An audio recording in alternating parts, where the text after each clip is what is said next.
ringis gadis cantik nan mungil itu saat terjatuh dari atas kasur. Gadis cantik nan mungil itu bernama Aisyah. Gadis itu memang sering terjatuh dari atas kasur karena lasaknya ia ketika sedang tidur. Walaupun sudah terjatuh, namun gadis cantik itu tetap melanjutkan tidurnya seperti tidak terjadi apapun. "Aisyah, bangun nak!" teriak perempuan parubaya. Namun masih terlihat sangat cantik yang berjalan menuju kamar Aisyah. Iya Ummah." Aisyah bangun dengan sangat malas. Aisyah harus membuka matanya dan ia terkejut karena tertidur di lantai. "Astagfirullah, bisa-bisanya aku ketiduran di lantai," umpat Aisyah dalam hati merutuki dirinya sendiri yang bodoh karena ketiduran di lantai. Perempuan parubaya itu masuk ke dalam kamar Aisyah dan memberikan susu pada gadis mungil tersebut. "Jatuh lagi nak?" tanya wanita parubaya dengan hijab syar'inya itu pada Aisyah dan Aisyah hanya menyengir saja. "Hehe iya Ummah," jawab Aisyah dengan menyengir kuda. "Ya udah sekarang bersiaplah. Ummah ingin mengajakmu berbelanja nak," perintah wanita tersebut pada putri bungsunya itu. "Kemana Ummah?" Aisyah yang masih mengelus punggungnya karena sakit akibat terjatuh dan ketiduran di lantai. "Udah ikut aja. Jangan membantah," perintah sang Ummah dan mau tidak mau Aisyah harus menurutinya. "Tapi Ummah, Aisyah harus ke rumah sakit," ucap Aisyah berusaha menolak permintaan sang Ummah. Karena dia paling malas jika diajak berbelanja. "Alasan, Ummah tahu kamu enggak ada jadwal pagi ya nak. Sudah sekarang mandi dan bersiap-siap, Ummah tunggu di luar," ucap wanita tersebut dan dibalas anggukan oleh Aisyah. Walaupun terpaksa cek. Aisyah bergegas mandi atau kalau tidak, ia akan dijewer oleh Ummahnya dan akan dilaporkan kepada abinya. Tak butuh waktu lama bagi Aisyah menyelesaikan ritual mandinya.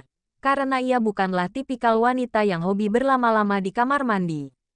Aisyah meminum segelas susu yang dibawakan oleh Ummahnya. Ia memang tidak bangun pagi seperti biasanya karena sedang dalam fase istimewa. Biasa perempuan. Setelah meminum susu, Aisyah menuruni tangga sebelum dijemput oleh Ummahnya atau akan tamat riwayat Aisyah. "Pagi Ummah." "Pagi Abi," sapa Aisyah ketika sudah berada di lantai bawah. "Pagi sayang.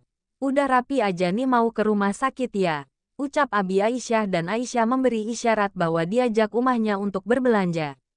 Abi Aisyah hanya tertawa geli melihat putri bungsunya itu sedang bad mood karena ulah sang istri. "Jangan ditekuk gitu wajahnya. Entar cantiknya hilang loh," goda sang Abi dan membuat Aisyah terkekeh mendengarnya. "Masih mau ngobrol atau makan?" Kini giliran Ummahnya yang angkat bicara. Aisyah langsung mengambil roti dan memasukkannya ke dalam mulut dengan lahap. "Ummah emangnya gak bisa ya? Kalau Aisyah gak ikut, Ais lagi ada tugas," pinta Aisyah pada Ummahnya dan berujung kena cubit plus omelan. "Udah berani bohong sama Ummah ya? Ummah tahu semua jadwalmu di rumah sakit. Orang Ummah yang buat," ucap Ummah Aisyah mencubit pelan lengannya.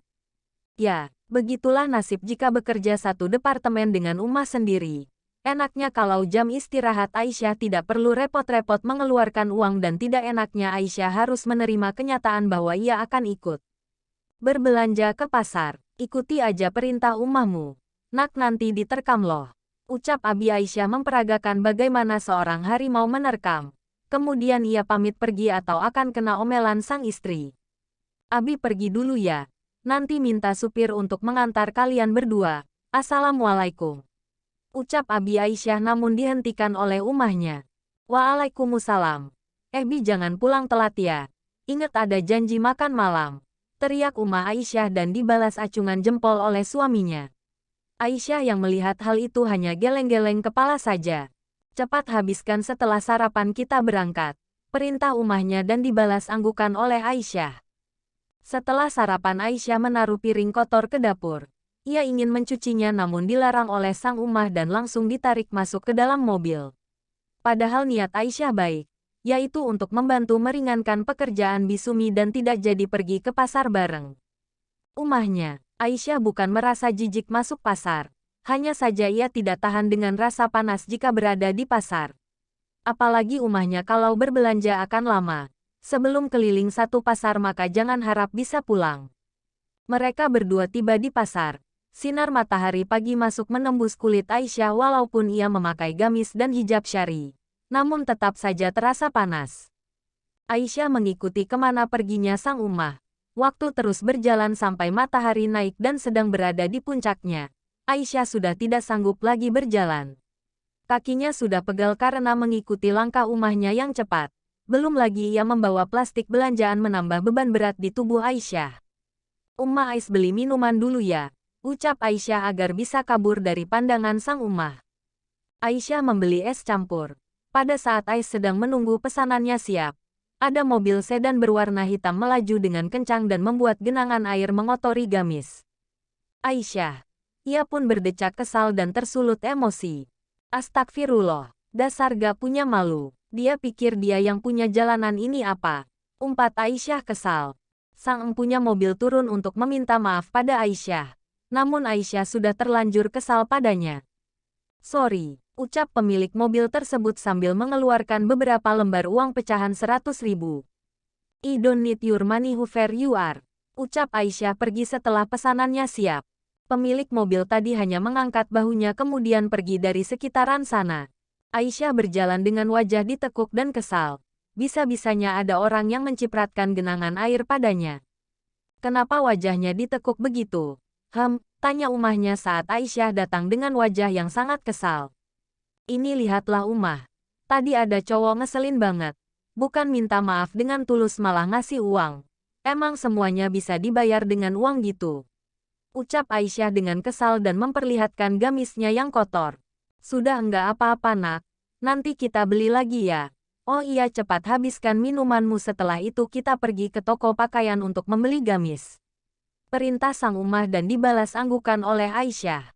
Aisyah dan ummahnya pergi ke toko pakaian seperti apa yang dikatakan oleh sang ummah. Mereka membeli beberapa gamis, katanya akan ada yang datang malam ini. Aisyah pun menurut. Ia memilih gamis yang menurutnya bagus dan unik. "Udah nak?" tanya sang ummah pada Aisyah. "Udah ummah. Ini," jawab Aisyah dengan tersenyum dan menyerahkan gamis pilihannya. Setelah dari toko pakaian, mereka kembali ke rumah untuk mempersiapkan makanan untuk acara nanti malam. Aisyah dengan senang hati membantu. Karena selain hobi belajar, Aisyah juga hobi memasak. Tak jarang dulu waktu camping pada rebutan ingin satu regu dengannya. Selain pintar ia juga jago masak, jadi ia berguna. Aisyah dengan lihai memainkan peralatan dapur. Banyak sekali makanan yang akan dibuat. Mulai dari kue, bolu, ayam bakar, serta makanan pendukung lainnya. Mereka tidak hanya berdua. Ada Bisumi yang membantu Aisyah dan ummahnya. Saat tengah asik memasak, tiba-tiba ponsel Aisyah berdering dan ia pun langsung menjawabnya. "Halo. Assalamualaikum, iya Ais kesana sekarang ya," ucap Aisyah menutup sambungan telepon dan melepaskan celemeknya. Ummah Aisyah bingung dengan wajah panik anaknya itu. Hanya ada dua kemungkinan jika wajah Aisyah seperti itu. Kemungkinan pertama terjadi sesuatu dengan keluarganya dan kemungkinan kedua ada pasien gawat darurat di rumah sakit. "Ada pasien emergensi. Ummah Ais izin pergi ya ummah. Gak ada dokter di sana, semua lagi ada jadwal operasi, bahkan dokter yang jaga juga ikut andil dalam operasi tersebut," ucap Aisyah sambil memasang arloji di pergelangan tangannya. "Ya udah, kamu hati-hati ya nak. Ingat jangan sampai malam, nanti akan ada tamu yang datang ke sini. Awas kalau kamu kabur," ucap ummahnya memperingatkan Aisyah untuk tidak kabur dan dibalas anggukan pasti oleh Aisyah. Waktu berlalu begitu cepat hingga tak terasa waktu sudah hampir maghrib.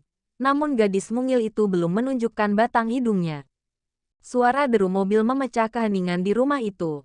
Orang tua Aisyah mengira bahwa suara mobil itu adalah dirinya, padahal tidak. Laki-laki bertubuh atletis dengan wajah tampan masih berbalut jas turun dari mobil. Disusul dengan wanita dan pria parubaya yang diduga adalah kedua orang tuanya. Laki-laki itu berjalan di belakang wanita dan pria parubaya tersebut. "Mereka sudah datang." "Kemana Aisyah?" ucap abinya was-was. Lalu ia menyambut calon besan dan juga calon menantunya dengan ramah. "Ke rumah sakit Bi. Tadi ummah sudah menelpon pihak rumah sakit dan mereka bilang bahwa Aisyah sudah pergi 10 menit lalu," jawab sang ummah tak kalah khawatir. Tak lama kemudian, suara deru mobil lain datang memasuki halaman. Kali ini Aisyah yang datang. Ia melihat ada mobil sedan berwarna hitam di halaman rumahnya. Aisyah seperti pernah melihat mobil ini. Tapi ia tidak ingat di mana. Aisyah masuk ke dalam rumah dan mengucapkan salam. Assalamualaikum. Aisyah pulang. Ucap Aisyah dan menjadi pusat perhatian. Ia merutuki dirinya sendiri kenapa harus berteriak dengan kencang untuk masuk rumah saja. Pandangan Aisyah menangkap pria dengan tubuh atletis yang diduga adalah calon suaminya dan Aisyah terhentak kaget saat melihat wajah pria tersebut. "Kamu, ngapain kamu di sini?" ucap Aisyah dengan kesal dan ketus.